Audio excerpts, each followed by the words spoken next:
Clip number 515۔ اس clip میں انشاءاللہ آپ قرآن پاک کی سورہ ہود کی آیت نمبر 13 سے لے کر 15 تک کی تلاوت، ترجمہ اور تفسیر قرآن صراط الجنان سماعت فرمائیں گے۔ بسم اللہ الرحمن الرحیم۔ ترجمہ، اللہ کے نام سے شروع جو نہایت مہربان رحمت والا ہے۔ ام یقولون افتراہ قل فأتوا بعشر سور مثلہ مفتریات وادعوا من استطعتم من دون اللہ ان کنتم صادقین۔ ترجمہ، کیا یہ کہتے ہیں یہ قرآن نبی نے خود ہی بنا لیا ہے؟ تم فرماؤ اگر یہ بات ہے تو تم بھی ایسی بنائی ہوئی 10 صورتیں لے آؤ، اور اگر تم سچے ہو تو اللہ کے سوا جو مل سکیں سب کو بلا لو۔ ام یقولون، کیا یہ کہتے ہیں، یعنی کیا کفار مکہ قرآن کریم کے بارے میں یہ کہتے ہیں کہ محمد مصطفیٰ صلی اللہ تعالی علیہ وآلہ وسلم نے یہ قرآن خود ہی بنا لیا ہے؟ اے حبیب علیہ الصلوۃ والسلام، آپ ان سے فرما دیں کہ اگر یہ بات ہے تو تم بھی ایسی بنائی ہوئی 10 صورتیں لے آؤ، کیونکہ انسان اگر ایسا کلام بنا سکتا ہے تو اس کے مثل بنانا تمہاری طاقت سے باہر نہ ہوگا۔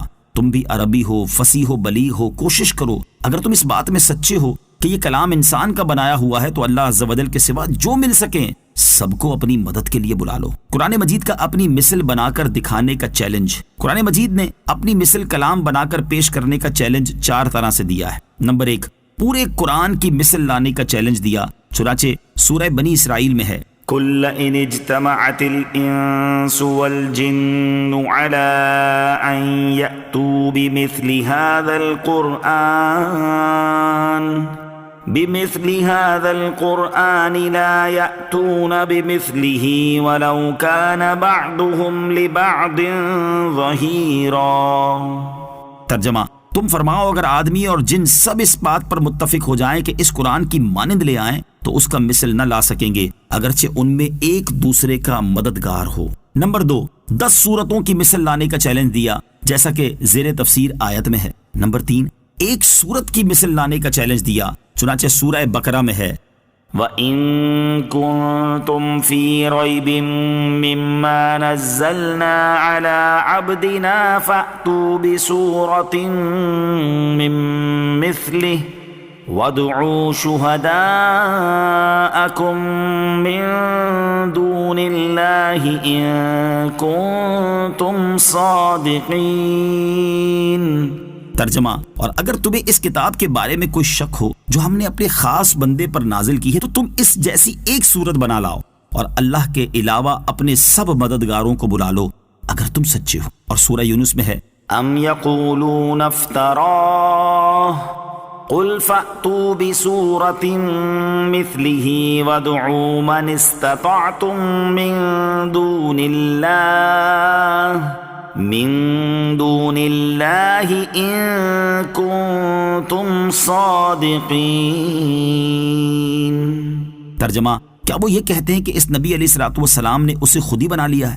تم فرماؤ تو تم بھی اس جیسی کوئی ایک صورت لے آؤ اور اللہ کے سوا جو تمہیں مل سکیں سب کو بلا لاؤ اگر تم سچے ہو۔ نمبر 4، آخری چیلنج یہ دیا کہ اس جیسی ایک بات ہی بنا لائیں، چنانچہ سورہ طور میں ہے، ام یقولون تقولہ بل لا یؤمنون فلیأتوا بحدیث مثلہ ان کانوا صادقین۔ ترجمہ، بلکہ وہ کہتے ہیں کہ اس نبی نے یہ قرآن خود ہی بنا لیا ہے، بلکہ وہ ایمان نہیں لاتے، اگر یہ سچے ہیں تو اس جیسی ایک بات تو لے آئیں۔ فَإِن لَّمْ يَسْتَجِيبُوا لَكُمْ فَاعْلَمُوا أَنَّمَا أُنزِلَ بِعِلْمِ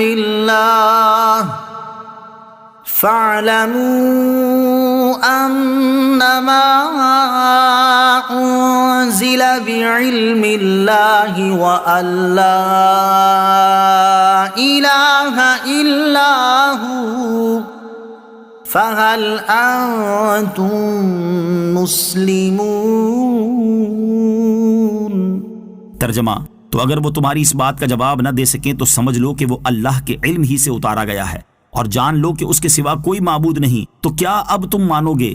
فَإِن لَّمْ يَسْتَجِيبُوا لَكُمْ، تو اے مسلمانوں اگر وہ تمہاری اس بات کا جواب نہ دے سکیں، اس آیت کی ایک تفسیر یہ ہے کہ اے مسلمانوں اگر کفار تمہارے اس چیلنج کا جواب نہ دے سکیں اور 10 صورتوں کی مثل پیش کرنے سے عاجز رہیں، تو تم اپنے اس علم پر ثابت قدم رہو کہ قرآن اللہ عز و جل کا ہی کلام ہے، اور جان لو کہ اللہ عز و جل کے سوا کوئی معبود نہیں، تو کیا اب تم مانو گے اور یقین رکھو گے کہ یہ اللہ عز و جل کی طرف سے ہے؟ مطلب یہ کہ اعجاز قرآن دیکھ لینے کے بعد ایمان و اسلام پر ثابت رہو۔ دوسری تفسیر یہ ہے کہ اس سے پہلی آیت میں اللہ تعالیٰ نے کفار سے فرمایا کہ اللہ عز و جل کے سوا جو مل سکیں سب کو اپنی مدد کے لیے بلا لو، اور اس آیت میں فرمایا کہ اے کافروں اگر تمہارے مددگار تمہیں کوئی جواب نہ دے سکیں اور تمہاری کوئی مدد نہ کر سکے تو سمجھ لو کہ یہ قرآن اللہ تعالیٰ کے علم ہی سے اتارا گیا ہے۔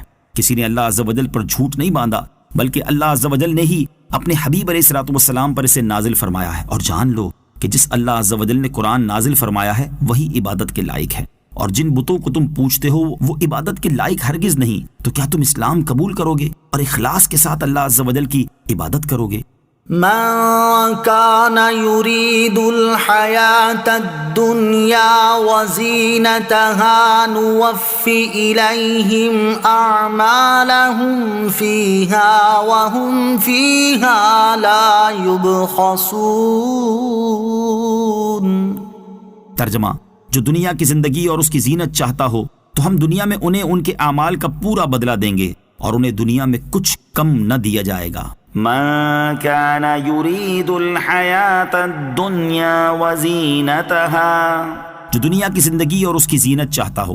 اس آیت کا خلاصہ یہ ہے کہ جو اپنے نیک اعمال سے دنیا کی زندگی اور اس کی زینت چاہتا ہو اور اپنی کم ہمتی سے آخرت پر نظر نہ رکھتا ہو تو ہم انہیں ان کے اعمال کا پورا بدلہ دیں گے، اور جو اعمال انہوں نے طلب دنیا کے لیے کیے ہیں ان کا اجر صحت و دولت، وسعت رزق اور کثرت اولاد وغیرہ سے دنیا ہی میں پورا کر دیں گے، اور طلب دنیا کے لیے کیے ہوئے اعمال کے اجر میں کمی نہ کریں گے بلکہ ان اعمال کا پورا اور کامل اجر دیں